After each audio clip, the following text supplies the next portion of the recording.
Hello everyone, welcome back to Biology Pod. I am Brijesh Totalia and today the topic of our lecture is DNA damage. We will see the types of DNA damage, how DNA damage occurs. Okay, let's start with our today's lecture. So, what is DNA? DNA is a highly stable and versatile molecule. DNA is a highly stable and versatile molecule.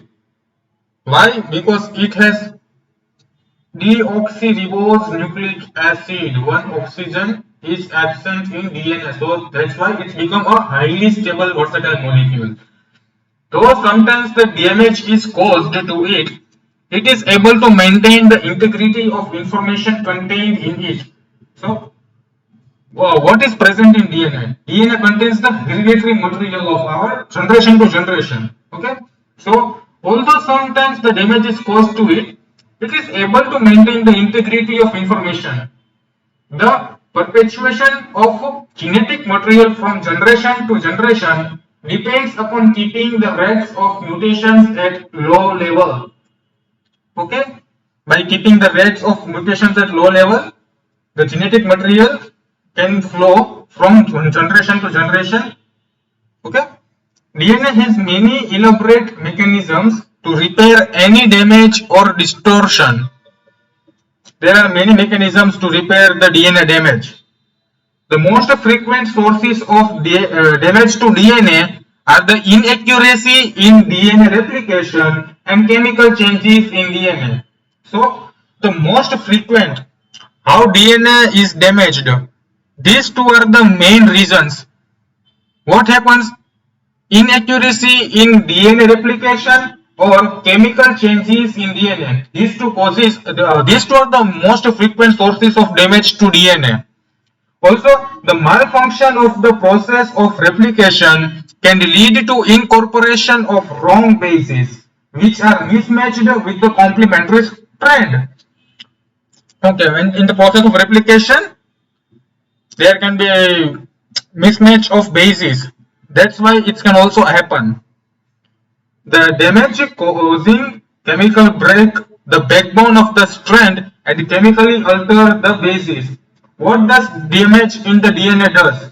It causes chemical breaks. The backbone of the strand, the backbone of the strand is chemically breaked or chemically alter the bases.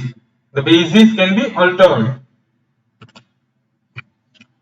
Alkylation, oxidation and methylation cause damage to bases. These three processes also causes damage to the bases. What are bases?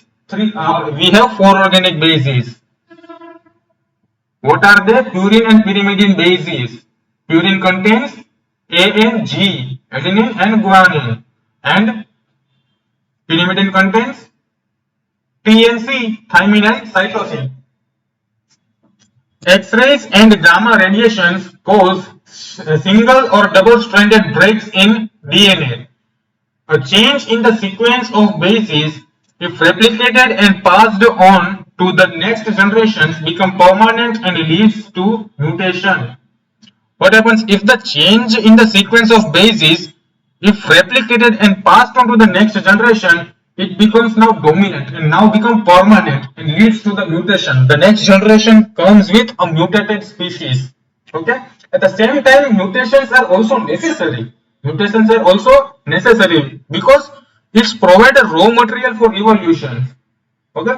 Without evolution, the new species, even human beings would not have arisen. So mutations is also necessary. At the same time, therefore, the balance between mutation and repair is necessary. So, mutation and repair, the balance needs to be acquired. So, let's study with the types of damage. Damage to DNA includes any deviation from the usual double helix structure. There are 5 to 6 types of DNA damages. There are simple mutations. First, we are starting with the simple mutations. Okay, what are simple mutations? Simplest mutations are switching of one base for another base. What happens in transition? There are two stages, transition and transversion. What happens in this? In transition, one pyrimidine is substituted by another pyrimidine and purine with another purine. Like this. What happens in transition? Purine is converted by purine base and pyrimidine by pyrimidine is switched by pyrimidine by pyrimidine.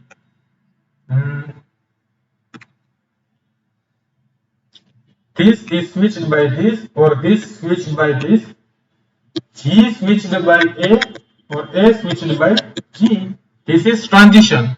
Purine switched by purine base, pyrimidine base switched by pyrimidine base. So, transversion involves substitution of a pyrimidine base by a purine and a purine by a pyrimidine, such as T by G or A and A by C or T. What happens here? In transition, purine was switched by a purine base only, but in transversion, purine base is switched by pyrimidine base. Okay. What happens? There are 8 possibilities.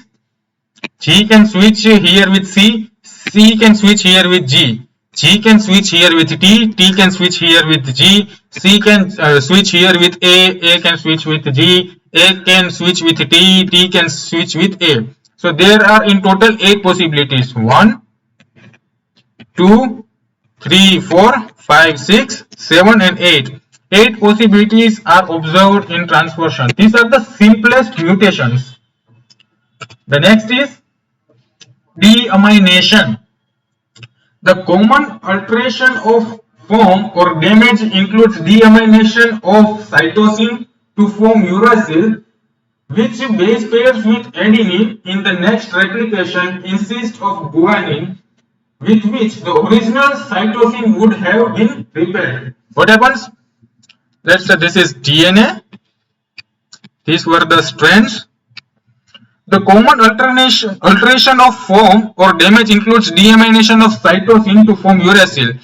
This was cytosine, but due to some DNA damage, it converted into uracil. Now U base pairs with A with adenine in the next replication, as U only base pairs with A, U and A. Okay, in the next replication, instead with guanine, C always binds with G. Okay, but C was deaminated into uracil. So now U base pairs with A. U base pairs with A instead of G. Okay, this is deamination. As uracil is not present in DNA, yes, uracil is always present in RNA. As uracil is not present in DNA, adenine base pairs with thymine. Here comes with adenine, and instead of U, T is present. Okay, but the main step is this. Therefore, CG pair, this CG pair is replaced by TA in the next replication cycle. Is replaced by this TA in the next replication cycle. Similarly, hypoxanthine results from adenine deamination. This is the example. Now, third one is missing bases. Cleavage of N-glycosidic bond between purine and sugar causes loss of purine base from DNA. This is called depurination. Let's say this was the sugar. Purine is attached with N-glycosidic bond, and what happens if the N-glycosidic bond breaks? If this breaks, then there is a loss of purine from the DNA. Okay, and this is called depurination. This apurinic site becomes non-coding lesion. Okay. Now, chemical modifications of bases. Chemical modification of any of the 4 bases of DNA leads to the modified bases. What are the bases? A, T, G and C. These are the bases. Now, any chemical modifications occurs in these, they leads to the modified bases. methyl groups are added to various bases. Methyl group are added. What happens if guanine is provided with methyl groups? It forms 7-methyl guanine, 3-methyl guanine. Adenine forms 3-methyl adenine, cytosine forms 5-methyl cytosine, and replacement of amino acid by keto group converts 5-methyl cytosine to thymine. Okay, this was the modified base. But if amino group, a replacement of amino group by keto group, okay, in this one it converts to thymine. Now fifth one, formation of pyrimidine dimers, or we can call it as T dimers, thymine dimers. What happens? Formation of thymine dimers is very common, in which a covalent bond is formed between adjacent thymine bases. Let's say this is the DNA, two-stranded DNA. This was the one strand basis. This was another strand basis. What happens? Instead of pairing with this one, the TT nearer to them, that is thymine dimers, pairs up together and not pairs with A. Okay. What happens? Formation of thymine dimers is very common, in which a covalent bond is formed between adjacent thymine dimers. This leads to loss of base pairing with opposite strand, and due to this, there is a loss of base pairing between this opposite strand. A bacteria may have thousands of dimers immediately after the exposure to ultraviolet radiations. This is the example.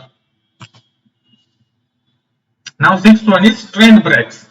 Sometimes phosphodiester bonds break in one strand of DNA helix. This is caused by various chemicals like peroxides, radiations, and by enzymes like DNases. What happens due to these strand breaks? This leads to the breaks in DNA backbone. This is the whole DNA, and the strand, which we call as a sugar and phosphates, we call it as a backbone. What happens due to these strand breaks? It leads to the breaks in DNA backbone. That is, these strands. We can see here in the figure. This leads to break in DNA backbone. Single strand breaks are more common than double strand breaks. This is not very common type of DNA damage. It only happens in a single strand breaks.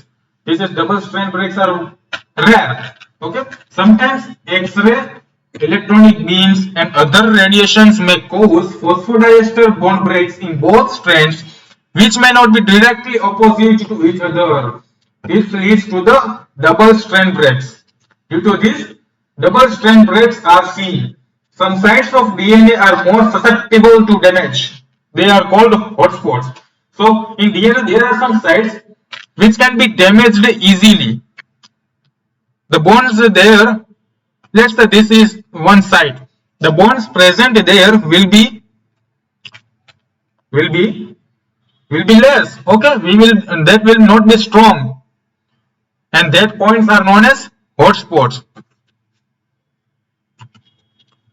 So this is all about DNA damage. Hope you liked the video, and stay tuned for more updates. Thank you for watching this. Thank you.